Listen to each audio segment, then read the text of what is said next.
acabou o jogo, acabou o jogo agora. E como sempre eu venho, assim que termina o jogo, eu venho fazer o vídeo.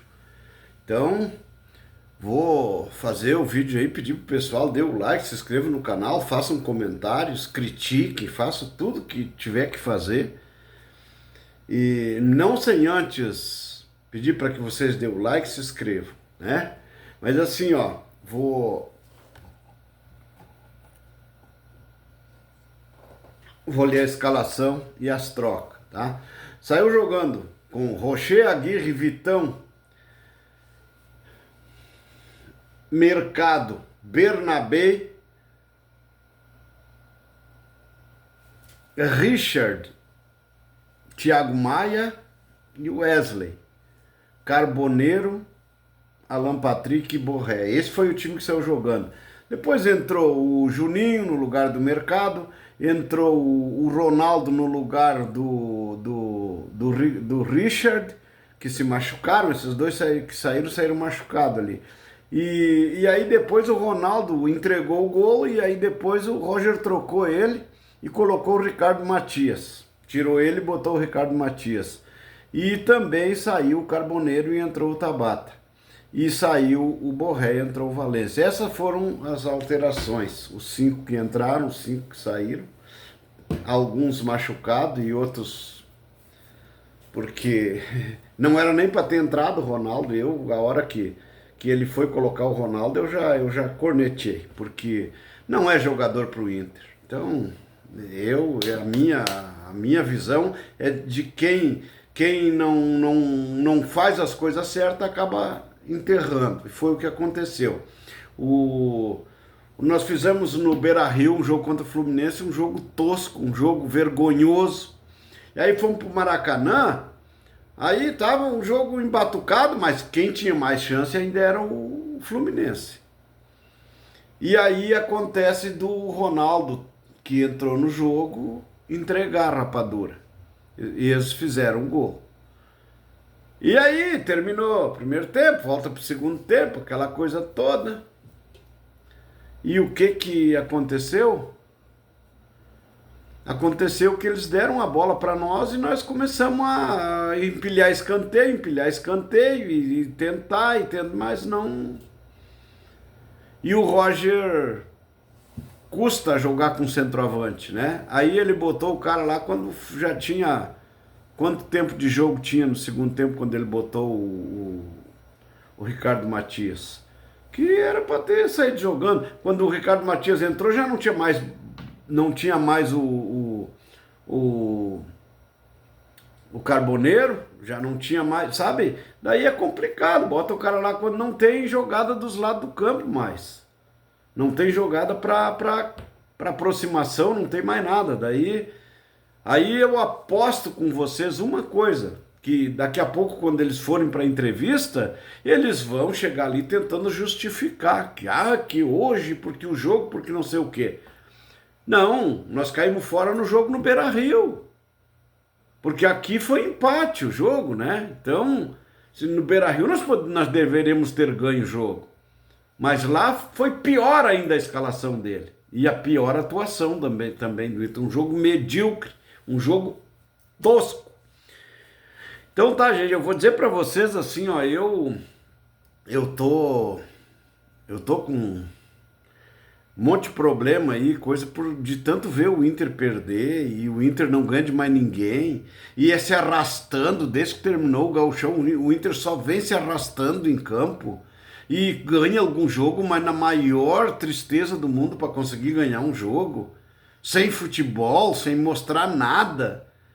E aí eu comecei a ficar preocupado, eu achei que estava com problema de saúde, daí fui consultar um médico. Aí consultei, daí o médico perguntou para mim se eu bebia.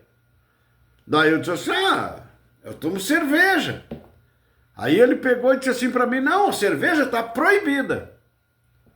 Tá, mas daí essa semana eu fui no supermercado para comprar os negócios pro café lá, e aí passei, do lado lá tinha uma caixa lá, escrito proibida. Eu digo, aí, ó, o médico me receitou essa aí. Eu vou levar. Peguei e trouxe um fardo. Como é que eu ia deixar de tomar cerveja, sendo que o médico disse que eu não podia, estava proibido, mas a proibida é essa aqui. Eu trouxe e estou tomando. O que eu vou fazer? Né? É só assim para aguentar o Inter jogando. É só assim para aguentar isso.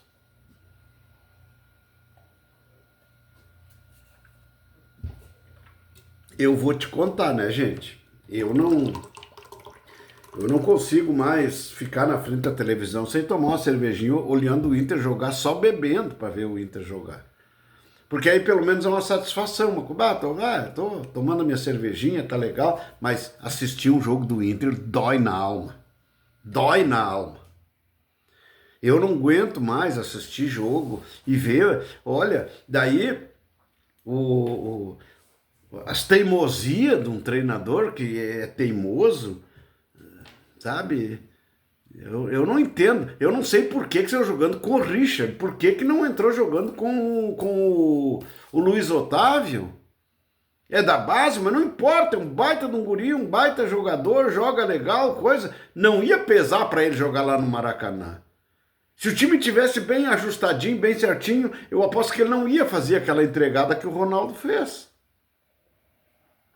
O Ronaldo tropeçou na bola, ele foi chapar a bola e deu de bico na bola e entregou para os caras. Então, passa pelo nosso treinador essa eliminação. Passou pelo nosso treinador. Porque não ganhar do Fluminense nenhum dos dois jogos. E o Fluminense, se tu olhar bem, é menos time que nós.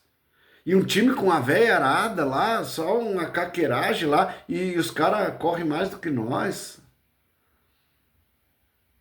Não dá para entender. Parece que eles têm medo de botar a gente mais jovem no time, o time do Inter. Só com Juventude que poderia passar. Depois de ter entregado o jogo horroroso que nós fizemos no Beira-Rio contra eles, aí nós vamos pro Maracanã lá com todo mundo contra, aí lá nós ia ter que fazer acontecer. Era muito mais difícil, todo mundo sabe.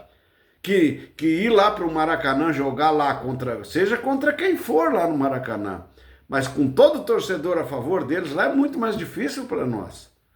Eu vou te contar, cara, eu tô decepcionado, sabe? Tô decepcionado. Então, cara, eu fico indignado de ver ainda. Claro que é o nosso clube, a gente ama, quer ver o time ganhar, mas quando vê uma diretoria que não ganha nada, uma diretoria que não nem contratar direito contrata, uma diretoria que contrata 3 jogadores que não chegam nem a jogar e eles já se desfazem dos caras de novo. Porra, mas peraí, cara, mas se não viram antes que os caras não tinham condições para jogar no Inter? Aí trouxeram os caras só para ocupar lugar e cagar calção aqui no Beira-Rio? E aí já se desfaz deles de novo, sabe, eu não sei por que ainda tem torcida organizada que defende essa diretoria aí. Porque o Inter nunca teve uma diretoria tão podre quanto essa diretoria que está lá. Comando de presidência e coisa arada e vice-presidente, meu Deus do céu, mas que coisa horrorosa. Que coisa horrorosa. Aí acharam assim, bom, ganhamos um gauchão, agora tá feito. Não tá, gauchão. A única coisa que valeu ganhar esse gauchão foi não deixar o Grêmio encostar de fazer o octa conforme nós temos, que é a maior sequência de títulos em gauchão. Mas é isso, hoje o gauchão só dá despesa. Mas como é que nós vamos acreditar num presidente que se abraçou no cara da soja lá para ganhar a eleição? Porque agora nós vamos ter investidor, porque não sei o quê, porque papapá. Vão fazer time, vão pagar as dívidas e, sabe, a promessa era pagar as dívidas. A dívida dobrou as dívidas e nós não ganhamos nada. E nós não fizemos nem time para não passar vergonha. Porque é vergonhoso jogar as competições que nós estamos jogando de arrasto toda a vida, dependendo única e exclusivamente de um grande jogador que é o Alan Patrick. Aí nós temos uma defesa boa lá atrás, e acho que hoje o Roger vacilou e não ter colocado 3 zagueiros. E aí forçou tanto que o coitado do Gabriel Mercado se arrebenta de novo. Sabe? Então, é porque na cabeça dele o 4-4-2 ou 4-5-1 é a melhor forma de jogar. Depende dos jogadores que tu tiver para fazer isso. Mas hoje era o jogo para jogar no 3-5-2. Era o jogo para isso. Com o Carboneiro e o Ricardo Matias na frente, não com o Borré. O que o Borré fez o jogo todo? Deu um chute no gol. Para ser o atacante mais da frente que nós tinha lá, uma bola chutou no gol. Então, eu não entendo por que essa paixão toda. Não vem jogando nada há muito tempo e continuam colocando ele. Então, daí diz, mas o Valência vinha mal, tem que sair. Eu concordo mesmo, o Valência não podia mais nem estar no banco. Você tem que mandar embora de uma vez, tem que terminar com essa coisa aí. Mas aí, solução é botar o Valência agora. E o que adiantou? O que adiantou? Sabe, eu fico desolado de ver que o nosso time não tem a mínima condição de ganhar nada. Porque passou pela cabeça do presidente que ganhamos o gauchão, estava feita a coisa, não precisa mais nada. Levou quanto tempo? Quanto tempo levou para ir atrás do número 8 para nós poder montar um time? Aí levei mais ainda que o Fernando se machuca, né? Daí cai mais ainda o nosso meio campo. E aí passou mais de 2 meses negociando para tentar trazer um cara que não pôde jogar hoje, que não podia jogar porque não estava inscrito. Sabe? Então, isso são erros de direção, são erros de diretoria. Aí vê o D'Alessandro ir para as entrevistas lá, para a apresentação do jogador, e aí pegar e cair de pau em cima da imprensa, e cair de pau porque não tem dinheiro, porque todo mundo sabe. Mas como é que levou quase 3 meses daí, como é que daí depois pôde negociar e trazer o cara? Por que não acertou antes isso? Não tem desculpa. Um clube do tamanho do Inter, com o tamanho do clube, com o número de torcedores, com o número de sócios e tudo, não pode passar por uns fiascos desses aí. Aí, mas Fluminense não, é menos time, O nosso time é mal escalado. Há tempo que vem sendo mal escalado. Porque geralmente o treinador é uma teimosia só. Ele é apaixonado por algumas coisas que ele não abre mão nunca. E aí faz errado, e aí o time apanha e não consegue levantar para bater também. Mas infelizmente é assim que é. Eu vou encerrar e vou para a receita que o médico me disse que é para tomar proibida, e eu tô na proibida. Então tá, gente. Eu vou encerrar para ir assistir agora as entrevistas lá e ver o que essa gente vai dar de explicação. No mínimo vão dizer que, mas nós jogamos, só faltou fazer o gol. Sim, sempre falta fazer o gol. Então tá, gente. Valeu, um abraço e até o próximo.